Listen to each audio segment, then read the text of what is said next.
Good afternoon, and welcome to the Arizona Lodging and Tourism Association's annual Industry Forecast Forum, an important analysis on the current state of the industry and what to expect in 2021. I'm Kim Sabo, President and CEO of the Arizona Lodging and Tourism Association, and I welcome you to the gorgeous Enchantment Resort in Sedona. I'd like to thank AZLTA member and General Director Stan Kantowski for providing this picturesque backdrop of the iconic Red Rocks of Sedona. And last but not least, thanks to each of you for joining us for what is certain to be a very informative update from our national industry partners advocating day in and day out on Capitol Hill, U.S. travel.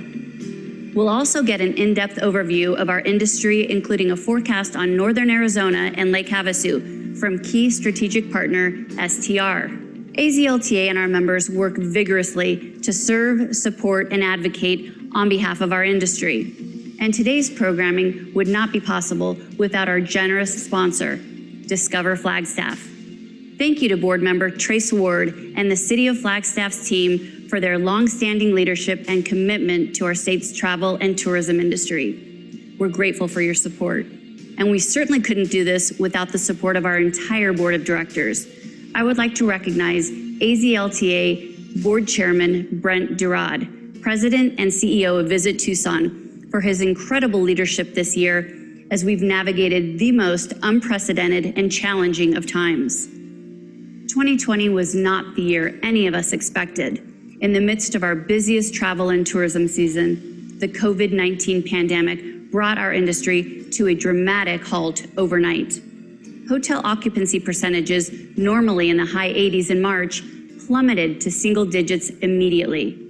Employees were laid off or furloughed, and businesses struggled to keep the lights on and doors open. But with any challenge comes an opportunity for community building and collaboration. I'm so incredibly proud of this resilient industry and how we have come together to provide help for those most in need, develop standards and protocols to ensure the safety and well-being of guests and employees, and advocate for much-needed relief at the state and federal levels. 2019 was a record-breaking year for Arizona's tourism industry.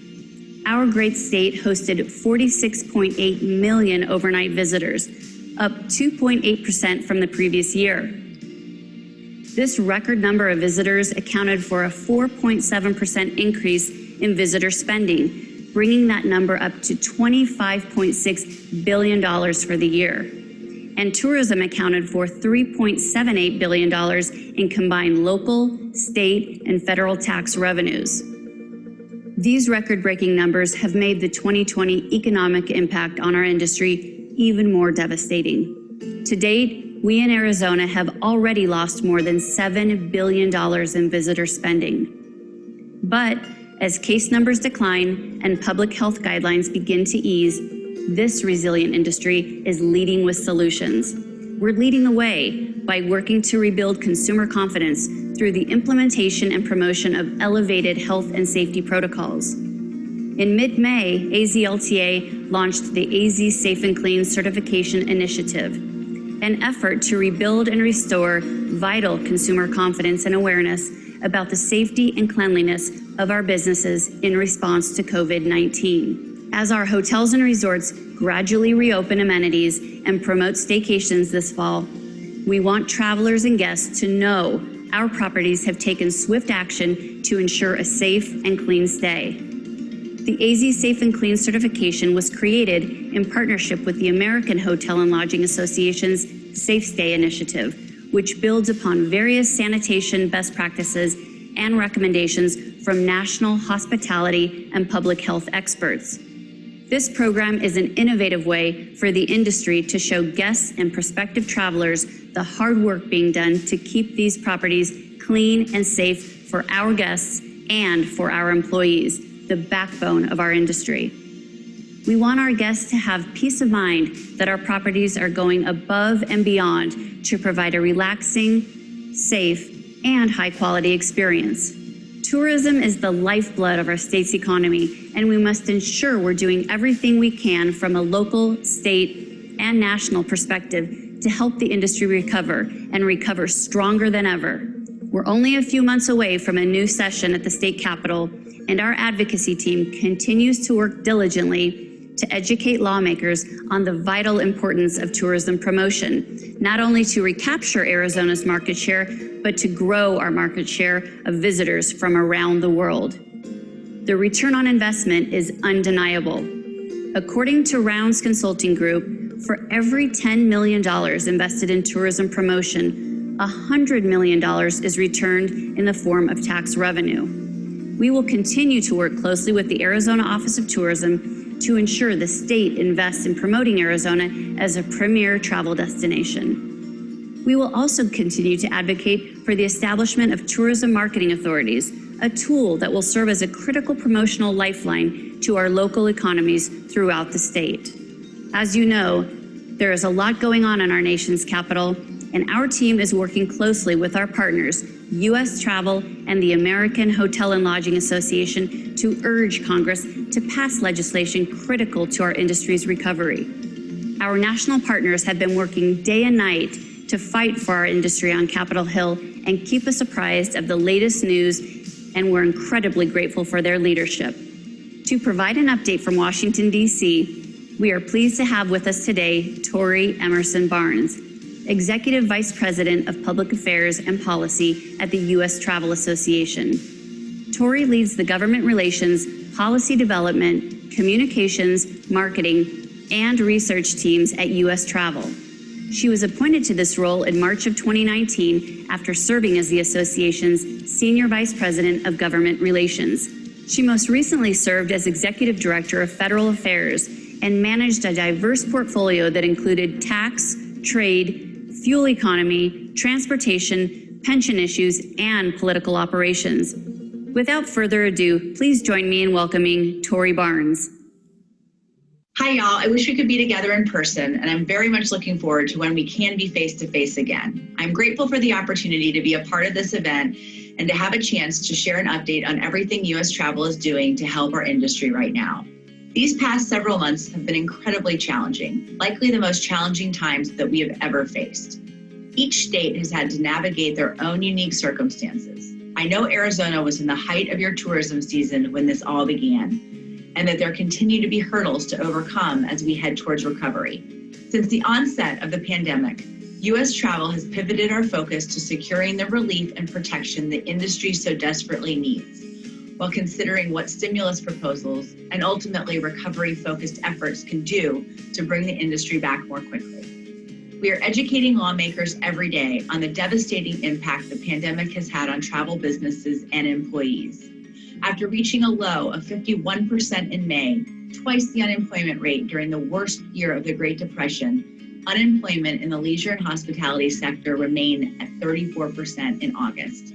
Losses in spending are projected to reach $505 billion by the end of this year and $1 trillion by the end of 2023. U.S. Travel's president and CEO, Roger Dow, as well as CEOs across the travel industry, have held several meetings with the Trump administration since March, including with the president himself, Vice President Pence, Secretary of Treasury Mnuchin, and dozens of members of Congress, making sure our industry and the overwhelming impact the coronavirus has had is at the forefront of conversations when it comes to the rebuilding of our economy and the recovery of American jobs.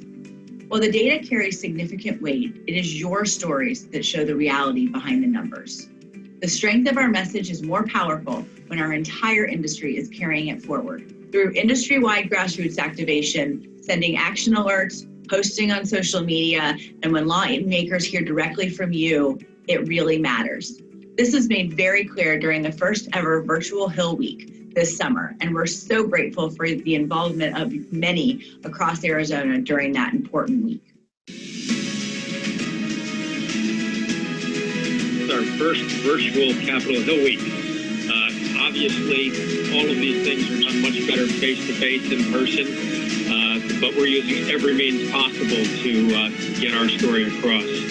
The PPP program, it's been so beneficial for so many businesses, but the 501c6s and 4s, they were left out. So assuming there's another package that comes forward maybe in July, the people you see on this call today they would greatly appreciate it if those entities could be involved. The traveler has not only sort of that permission to travel, to book travel, but that added incentive, such as a $4,000 travel tax credit, that really we need to give real dollars that will help to stimulate that kind of travel growth.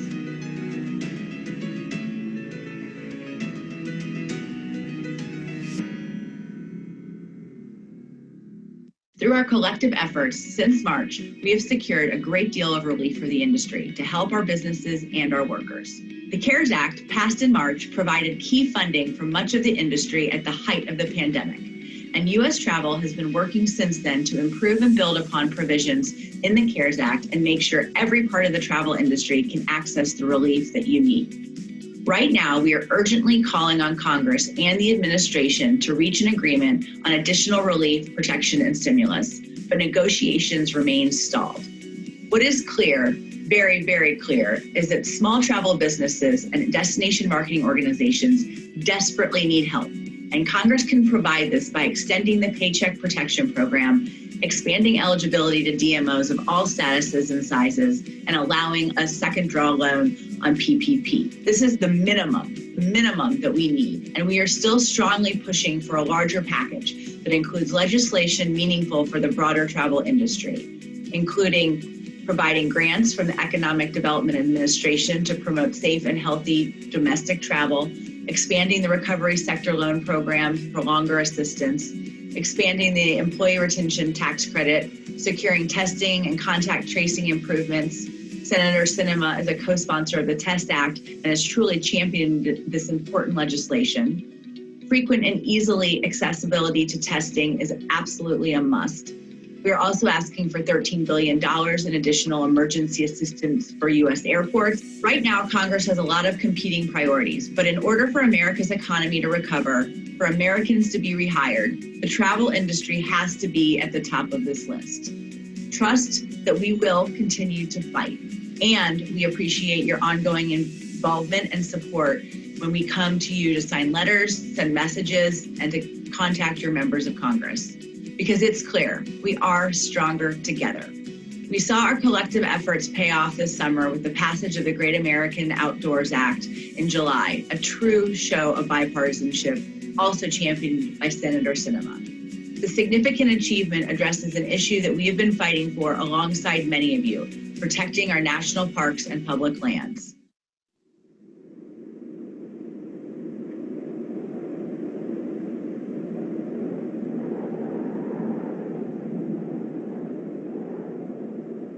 I remember a lifetime ago when we started this journey. We were inspired by each other to create something greater than ourselves, a place to feel alive and ensure what always was will always be. When he saved a nation and they saved the world. When we were divided and we were united. We aimed higher and never stopped looking up. But along the way, my roads grew old. My bridges shouldered years of weight. My trails became well-traveled. I was there for them, and I'll be there for you. Will you be there for me? Arizona is no stranger to the strain on our national parks caused by poor funding, and this bill will help all of our nation's parks by providing funds to address the deferred maintenance backlog, ensuring that every national park is better prepared to welcome travelers both now and into the future. This comes at a pivotal time. Americans right now are more comfortable being outside, and our parks offer that and so much more. I, for one, would love to be at the Grand Canyon right now. There are signs that we are headed in the right direction, towards recovery. Excitement to travel, openness to travel information, and importantly, perception of how safe it is to get out there right now has improved over the last month, and we're seeing that reflected in travel behavior. Providing travelers assurances that they can be safe while traveling is the first step towards getting Americans moving again. And our industry has done an incredible job putting enhanced cleanliness measures in place across every business in every sector.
Arizona has been especially terrific at carrying out these practices and bringing them forward, providing a certification to hotels that fulfill certain cleaning requirements, among other SMART protocols. But a safe and healthy travel experience requires that we all do our part, and that includes wearing a mask, practicing safe distancing, and washing hands regularly.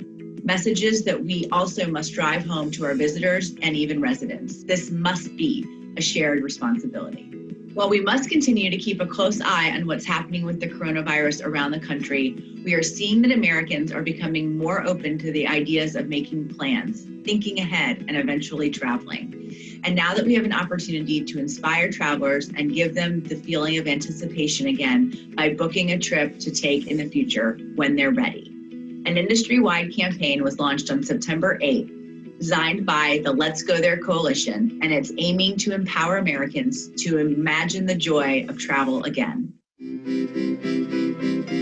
Someone once said, life is what happens when you're busy making plans. But the truth is, in a life without plans, nothing really happens. So let's go there. Let's make some plans. Let's feel that feeling once again. The rush of excitement as you search and imagine that perfect getaway. Trip. Vacation. Let's go there. Somewhere. Anywhere. Let's save a date, book a flight, and get to the destination that will feel like no other. Because when the time is right, when the heart says go, we'll be ready. So let's book a trip. Let's aim for the horizon and shoot for the moon. Let's go there. I hope that many of you are already involved, and if you're not, it's very easy to be. There are materials and ideas available in a toolkit accessible on our website. Now more than ever, we need the chorus of all of our voices, reminding everyone that travel is necessary for our overall well-being. More than anything, travel brings happiness and enriches our lives. We must return to the excitement and anticipation of travel to revive the economy. Before I close, I would like to take a moment to recognize the resiliency of Arizona and the leadership of Kim Sabo. The collaboration that you have shown with each other, your communities, and your local leaders. It truly embodies the spirit of travel and the strength of our industry. Thank you for all you do. We will get through this.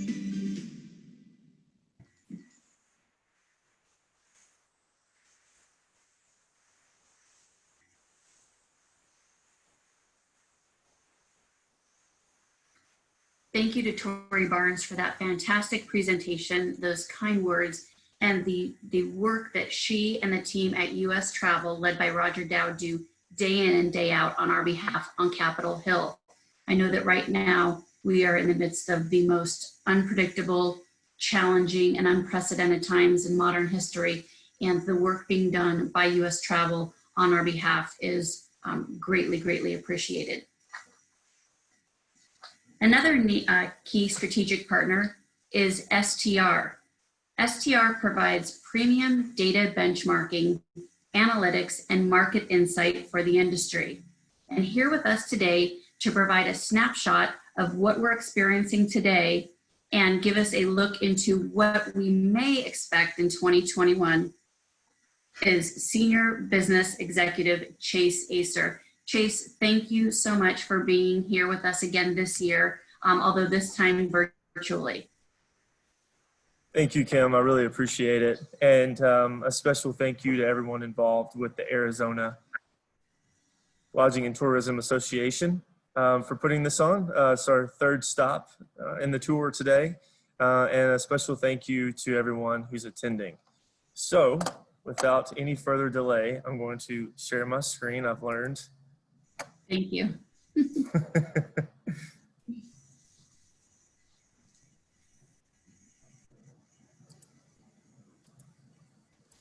Okay, we should be good. So again, thank you all for being here today. For those of you who aren't aware or maybe don't know as much about STR, I just wanted to quickly go through sort of what we do. Again, like Kim said, we are a data and analytics company focused on the lodging industry as a whole. And so some of the data that you're going to see today, especially the performance side, is collected directly from the hoteliers, like most of you on this call today, from the property management systems at the hotels. That data is then gathered, collected, aggregated, and then sent out on a daily, weekly, monthly basis, showing occupancy, average daily rate, revenue per available room, supply demand. And we've been doing that for over 35 years. We have data from over 180 countries, which equates to a little over 68,000 hotels and over 9 million rooms. So when you look at those numbers, even man, that's just a lot of really good data. We certainly appreciate the partnership that we have for all the hotels, all the industry partners across this wonderful industry that is hospitality. Like most companies in this time, we do have a COVID-19 landing page. This deck will be made available to everyone who attended, so you will have this information. I'd love for you to visit our landing page with updates there for you, blogs, new data, and also the data that you're going to see today, that being the performance, the forecast, the pipeline, will all be made available. So if you want to take notes, great, but it will be there for you. Here's the agenda, more for me, so I stay on track. We'll cover the total U.S. We'll look at the markets and the submarkets that make up the Northern Arizona area. We'll look at the pipeline for both U.S. and Northern Arizona. Forecast the same, look at the total U.S. and the market of which we're here today for, and then if we have time, we'll have some Q&A. Okay, so finally, let's get to it. I've said that too many times. August 2020 data just freshly released. For those of you who have seen and haven't seen it, here's the total U.S. We want to look for some bright spots. You know, the data that's provided it's sourced. It comes from the operators. It's not always great, but it is the source of truth. But what can we see here? For instance, you know, revenue per available room is down, 47%. That is much better though, less bad, if you will. I'll try not to say that too many times, but it's certainly less bad than, let's say, July, where it was down 52%. Same story for ADR, down almost 23% year over year, same time last year, but again, better than July. One bright spot among these as well is group RevPAR. Now, I say bright spot and we see down 72, almost 73%. You know where I'm going with this, but there's a little bit of a teaser. Yes, it's better than in July, like I said before. However, we did as an industry, or you all as an industry, were able to sell over 1 million group rooms in the month of August, which is really, really great to see, and a climb back forward, which far cry from the almost 7 million before the pandemic, but still much better than we've seen in the previous months. Lastly, August room demand up almost 5 million to 78 million from July. So as Tori said, and as the video said, moving forward, and we hope to be a part of that climb back. Again, this is August 2020 data for the total US, but you're looking at some absolute numbers here. We just went over the percentage change, but as we look at occupancy, still half the rooms, even despite the leisure demand, as it said, half the rooms were empty. We also know that 10% of the sort of the luxury higher end rooms are still offline. But again, this shows us a little bit better than July, as you've heard me say, and same with ADR and RevPAR. So absolute numbers, as we look at year to date, this includes the first January and February, which we've all would love to go back to. It also includes March, April, May, which we don't want to go back to. So this shows us year to date. Again, a little bit worse on the occupancy side and the RevPAR side. So again, you see those percentage changes, down 34% and then down almost 50%, close to it year to date on RevPAR. But there's going to be some highlights throughout this, some positives throughout this presentation, but we need to see where we're at and where we're going. So the monthly RevPAR change, last year I was in Prescott and I was saying, 115 months out of that point, probably 116 months of positive RevPAR growth. 2020 looked really, really great. And then all of a sudden, fast forward 1 year later, one pandemic later, and we saw another record, which was a decline of 80% in RevPAR growth. So obviously we know why, but it happened.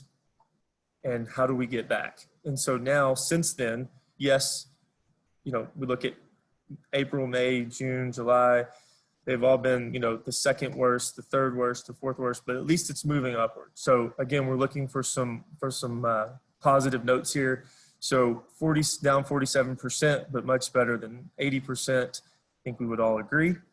There was a time when having, if I would have said down 20% in RevPAR growth, we would have thought it was severe, and it would have been. I think what this does is gives us some perspective that we will never ever look at, be truly shocked by poor performance, and hope that we don't see this again. But at least we're able to track it and see where it's at, and hopefully help to move forward, as I've said.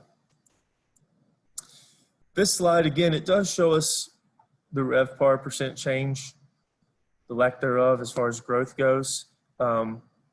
But we are growing, and we have, you see, January, February, and then March, we know what happened. April, we obviously know what happened. And since then, we've seen almost a 10% increase each month from RevPAR growth. We did see a slight slowdown from that 10 percentage points increase.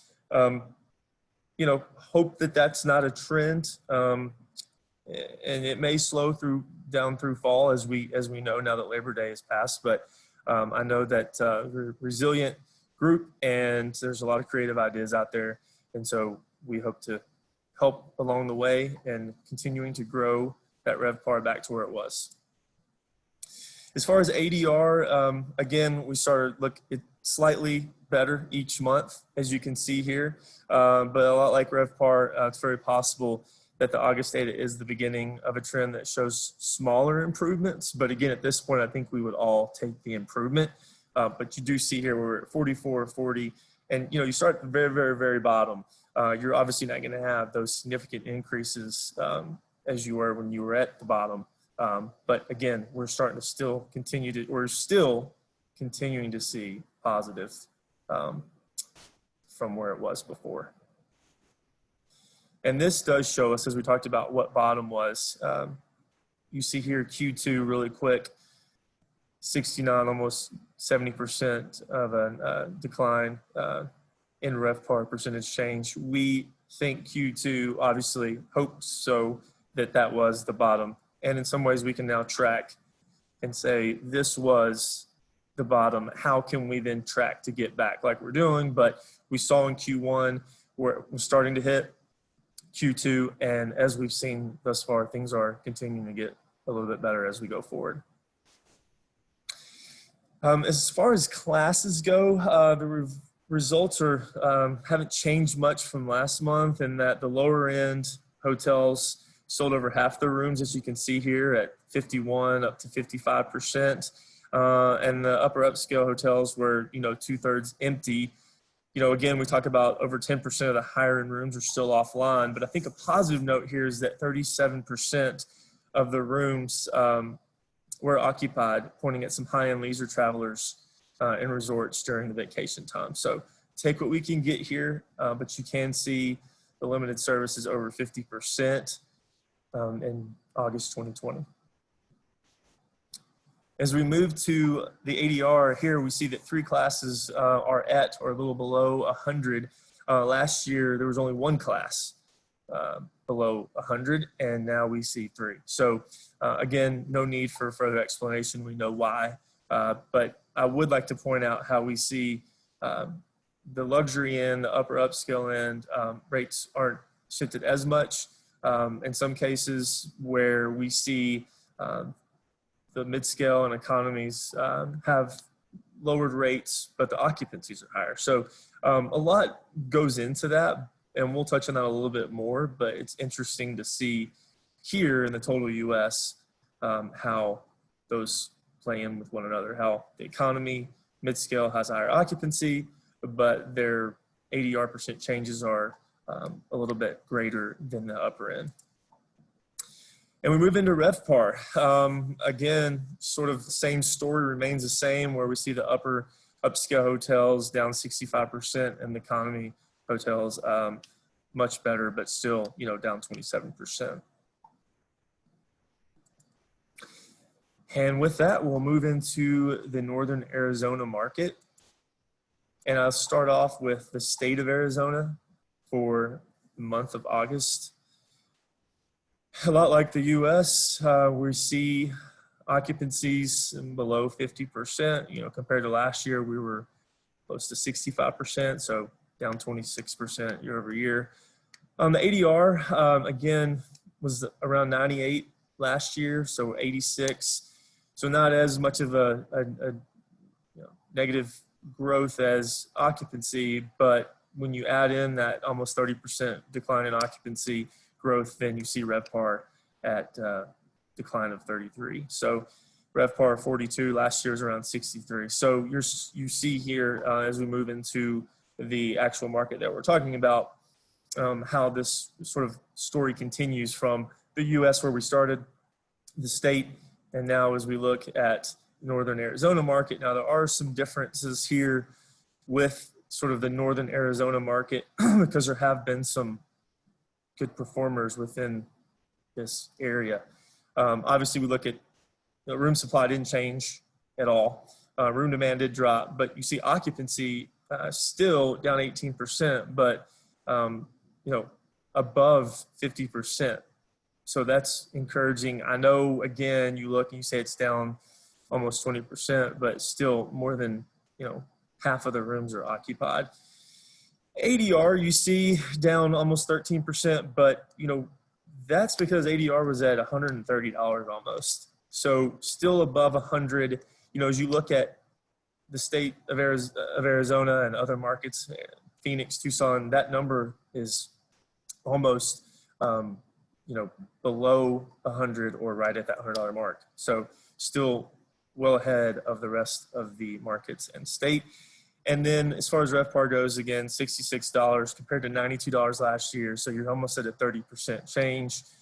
Again, lower occupancy, lower ADR is going to equal lower RevPAR. But interesting to see with the absolute numbers versus the percentage changes. And as we move to this next slide, it's going to show just really quickly from an occupancy and ADR perspective for the month of August, sort of how they all compared. And you see from an occupancy standpoint, Northern Arizona was still at a loss, but ahead of the other areas, including the state of Arizona. And then you see ADR where Phoenix and Tucson are sort of right there together. We know Arizona was down almost 10%, and then we see Northern Arizona at almost 13. So more to that story as we just saw where, Northern Arizona is still ahead ADR wise, but a little bit more of a decrease in the ADR from last year. So as we move into the class occupancies, really sort of somewhat in line again with the entire US.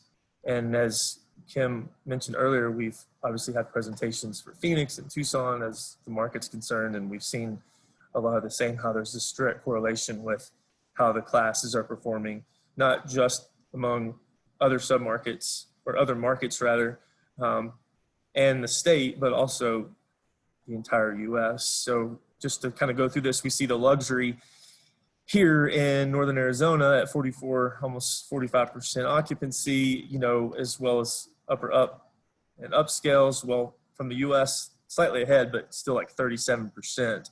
Where if you flip the coin and you go on the other side to the right, we see economy, mid-scale, upper mid-scale, close to the 50s, where, as a US class goes in the 50s as well. So a little bit different with the mid-scale down, but for the most part, sort of the same story across the markets in Arizona as well as the total US. And as we move to ADR, we can see here, this is 2020, just ADR that was achieved. Interesting to see just the kind of the difference between economy that's at 64 and luxury that's at 234. It's a big difference between classes there. And as we transition into what it looked like last year to this year, we see that each market, or each class rather, did have a decline in ADR versus last year. And we take that information and we say, okay, well, the way that we've seen it the past 6-7 months from the state, from the market, from even the US, we see that occupancy percentage changes are oftentimes a little more on the higher, the luxury upper upscale class, but we see not quite as much of a change in ADR. Now, yes, 10% of the luxury hotels are closed, but also we've seen luxury hotels, upper upscale, sort of hold their rates. This doesn't say that much of the same story where we see occupancies decline, at least all over 20%. And, same time, yes, much better than the luxuries. We look at economy at, almost 22% decline, but the ADR is, almost equally as the occupancy. So we've seen some positive ADR growth in other markets, but here, you just have to take into account how high the rate was to start with. And as we move into RevPAR, we'll talk about some of those numbers. We see the luxury class down 41, almost 42%, but the absolute number there is around $109 compared to last year was $178. Now we're talking about RevPAR, not ADR, so that's a significant number for RevPAR. And then as we just kind of go down, we'll touch on, let's say, upscale class, down almost 52%. But again, that's a big jump from almost 114 to around 60 this year. So you're starting to see different areas sort of show in the class, but as it makes up as a group, really sort of in line with the US with a few outliners as we talked about. Now I wanted to show you quickly the weekly room demand. And what's not shown here is sort of pre-COVID. And I'll tell you that number was around 92,000 rooms that were sold on a weekly basis around March 14th. You see in a week almost, between March 7th and March 14th, there were roughly 90,000 rooms. Let's just say there. You see the drop from 57 with almost a week or 2 weeks later to then April 11th, which is very consistent with the rest of the US at 23,000 rooms. However, we do see, and the good side is that we do see that number start to climb up. And then just as recent as this last week, almost 90,000 rooms sold from a weekly demand standpoint. So encouraging, we look for the encouraging highlights, high spots, and this is certainly one of those. So what we did a little bit different this year from last year is we included Lake Havasu as far as city and added into the market here, and we broke that out. And I will tell you, I wanted to show you this slide, and you'll have this slide because we will break down the submarkets. But before we do that, I wanted to go into Lake Havasu and show you the type of performance that they're experiencing. As you can see here, what's the first thing that jumps out rather? Almost 13% growth in ADR. And last year, you know, that is really, really exciting to see. And, you know, you even look at the occupancy, which is down, but it's down, you know, not even 3%. And so you take a slight decline in occupancy growth, but you add in that almost 13% increase, that growth in ADR, then your RevPAR is positive. So in August 2020, in the year of 2020, we see positive RevPAR growth, which is very exciting. And I want to take this just a step further, and I don't have this on the slide, but I want to just share some really quick stats. Last year, at this time, for the month of August, on Friday and Saturday as a whole, so every Friday and every Saturday for the month of August, Lake Havasu was achieving 70% on a Friday and 75% on a Saturday. This year, they're achieving 75% on a Friday as a whole throughout the entire month and 80% as a whole in August on a Saturday, which is just, I mean, again, I'm looking for, you know, I don't want to shy away from what we see and the negative numbers and the negative growth because it helps us get back to where we were, but it's certainly nice to show and to talk about some positivities. And so moving down the row here with the KPIs, quickly, ADR, Friday and Saturday, $102, $105 last year. This year, Fridays, $123, $131 on an ADR perspective. Again, was achieved as an average on Fridays and Saturdays throughout the month of August. And then RevPAR last year, $72 on Fridays, $79 on Saturdays. This year, $93 and $105 on Saturdays. So interesting, awesome, whatever you want to add in there, I had to share. It was very fun to see those numbers. We know that from the patterns that we see, and you all see, obviously, is that, you know, the distance, the social distance where you can drive out to, you can get away, you know, the beaches, where you can hike, you know, we're seeing travelers go that way. And this certainly leads to that story that we've been telling and seeing. And so very, very fun to talk about this. And I will then move to show you from a submarket standpoint. I did leave Lake Havasu just to show you, but this is some raw data. And again, you will have this information, this deck, so you can look through it. But I just wanted to show sort of what made up the Northern Arizona market and how the different submarkets performed versus one another. And you see here, obviously, the leader and the laggard I've kind of highlighted throughout each of the KPIs and the percent changes, but, you know, Flagstaff achieved 71% occupancy. So we just talked about Lake Havasu and how great it was, but even look at Flagstaff. But as you move to the next column, you see it's down 10% from last year. So it tells the story. You see 71 occupancy is great, but compared to last year, what a difference. And then obviously Grand Canyon area, almost down 50% year over year from an occupancy percent change. As you move over to ADR, I know Prescott and Sedona is something that we've been working, and I'm sure there's people on the phone here that I've worked with. We're trying to break those out by increasing the data participation. So I know it's sort of different ADRs from both areas, but right now this is what it's showing us, and that area is still achieving a $152 ADR, which is growth compared to last year. Not quite up to Lake Havasu, but again, I bet you if we broke those out a little bit further, we may be closer to it. So there are some well-performing areas within this market.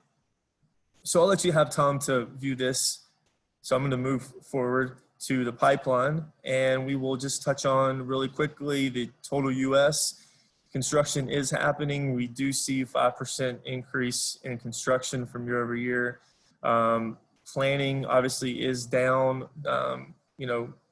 percent change of, decline of 12%, not necessarily unheard of during a downturn, especially one that we certainly haven't seen in present day. So interesting to see that, which would then take us to, the peak we feel like in construction rooms at around 220,000 was in April. We saw a little bit of a dip, but we see it coming back now with August, 217,000 rooms. So not quite to April, but still construction moving. And out of those rooms being constructed, 72% are made up of upscale to economy. And then obviously you can see here that upscale and upper mid-scale make up majority of that 72%. As we look at the properties like we just talked about, or the projects rather, that the 12% decline, it's here. We see projects moving to deferred, projects moving to abandoned. Obviously, you can look at this when you have time, but really quick, in the green to the far left, sort of March, timeout, let's regroup and see where we're at. Well, you saw sort of dips in things, but now we're sort of back in, 20 projects in August were deferred that were in final planning. And you think final planning is like the step before construction. So that's a big statement. Planning, 13 projects went to deferred. And then as you move to the right square there on your screen, 6 projects that were in final planning went to abandoned. Which is, again, higher than we've seen. And of course, 19 projects that were in planning were abandoned, which is a significant number, but you certainly would understand planning versus the final planning when we talk about being abandoned. Out of the rooms really quickly, 84% of the rooms being constructed are the big 6, which is a shift from, 10 years ago when we said, 41% were other compared to 16 here, and 59% were the big 6 compared to the 84. As we look forward to the thought of construction still happening, there's a large markets growth. We see Nashville, where I'm at, still continuing with almost 6,000 rooms in construction, which is 12% of the existing supply.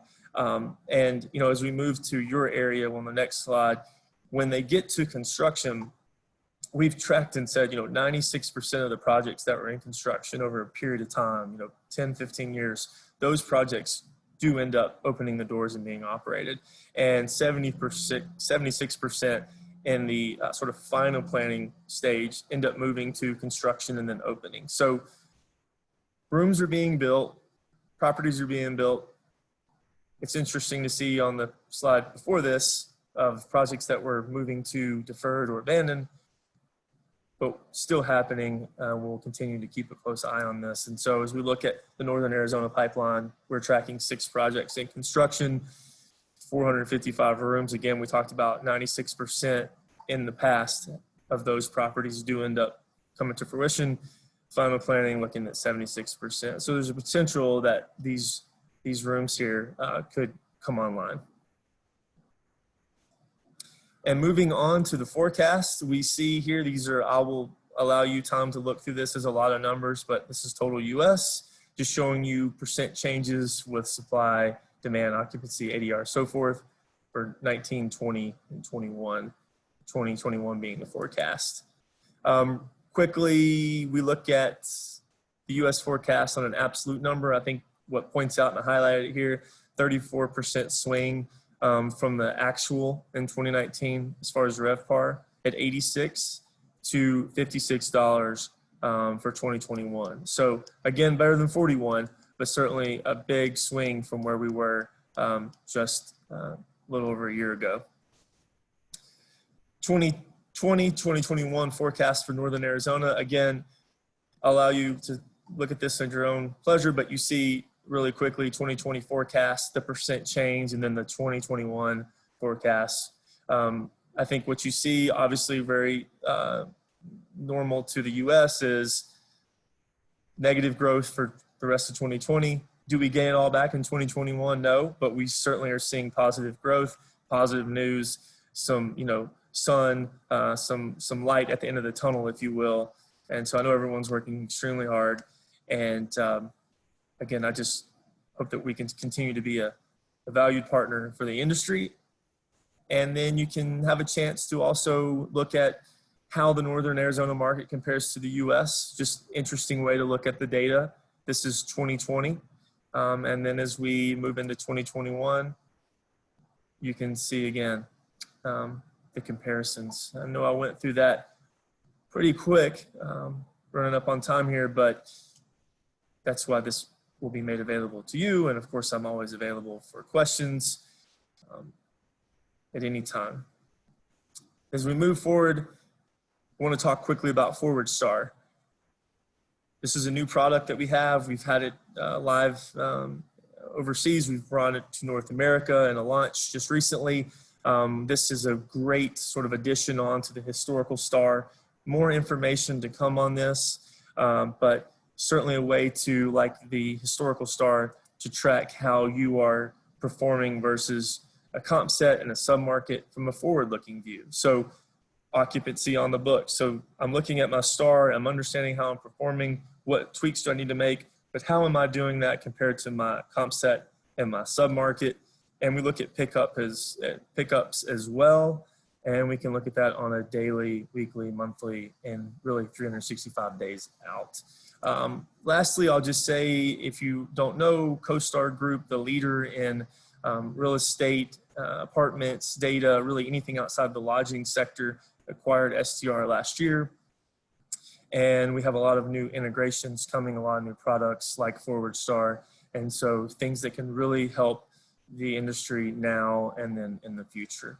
I really appreciate your time. Thank you so much.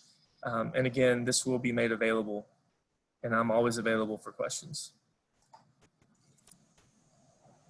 Chase, thank you so much. That was fantastic information, and compliments to you and the team at STR for being such wonderful partners and providers of information to the industry. I can't even imagine how particularly difficult it has been this year with so many starts and stops and unknowns. And so thank you for pulling that together. And again, I've got to thank you for completing today's trifecta. Chase has covered the entire state. We started off this morning covering all of Southern Arizona. Midday, we had lunch in the Phoenix metro area, and now completing with a drill down on Northern Arizona. So again, thank you so very much for being available and providing the great information.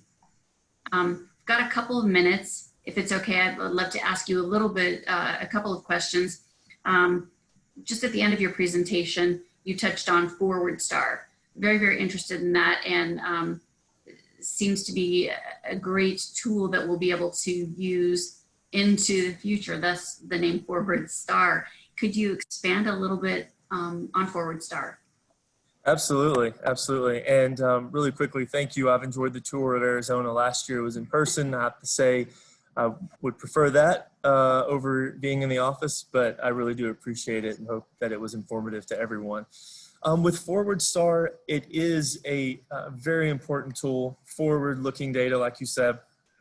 For the first time, we are able to take that source data that we have from a historical standpoint and look forward with it. So we're asking, we're pulling the same data that we do for total rooms sold, total revenue collected from the historical standpoint, and now we're looking at occupancy on the books or bookings, that are out, and looking at pickups and how that compares. And for an example, you're looking at how to increase occupancy and ADR, and you're putting some of your spend in marketing and things of that nature. Right now, you can sort of track it internally, but here you can start to look at how you compare to your comp set. So you are making adjustments. You're making those adjustments. You've been able to track them internally, but now how does it look from a competitive standpoint and then from a submarket standpoint? So really excited. We have specific markets that we're starting out in, in the US, but I would say the sooner that we get the data, because it's source data, we need everyone's help. We are happy to adjust, and we will move this forward as quickly as possible. No pun intended again. Well, excellent point. Dependent upon the data that you're able to collect. So encourage everyone to indeed participate and provide that data so the data set is more elaborate. If I could go back, again, going back to what we're living through right now, which is clearly unprecedented, unpredictable, challenging to say the least. I know that a lot of hotels, unfortunately, have closed their doors. Some temporarily, some unfortunately, maybe permanently.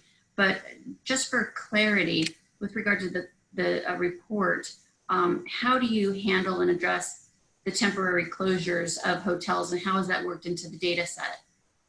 Sure, that's a great question, and it's something that we've, just like the industry, we've needed to adjust. I mean, for the first time, a large number of rooms were temporarily closed, in some cases, due to government mandated. So what we had to do was adjust our methodology. And so you'll see, even in the presentations that'll be sent out, total room inventory. And what that is that is actually saying we are going to take the total rooms inventory for a market, and we're going to look at the performance or the forecast data, not assuming rooms are offline, compared to standard, which is how we have sort of collected and reported out in normal cases, where that data internally has been taken offline. So you look at standard data, which says hotel 1, 2, 3, 4 are open, but 5, 6 are closed. So it's going to look a little bit better from an occupancy, ADR, FR standpoint, because the averages are not as high, right? From a total room inventory, that's all included in, assuming they're all open. So it gives you more of a true perspective on how the area comp set submarket is actually performing, and as you look forward in a forecast. Fantastic. Well, again, thank you so much. As Chase mentioned, the presentation will be available, and for anyone that has additional follow-up questions, please feel free to submit those to the team at AZLTA and or Chase directly. I don't know, did we provide your email, or would you prefer those come through us?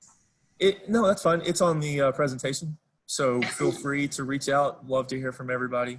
So okay. Thank you. Fantastic. Well, fingers crossed. We hope to see you here in person again next year, and we can be out and about touring the state again. But appreciate the time today. And before going, just want to thank STR and also thank today's sponsors. Without these sponsorships, programs like this would not be available.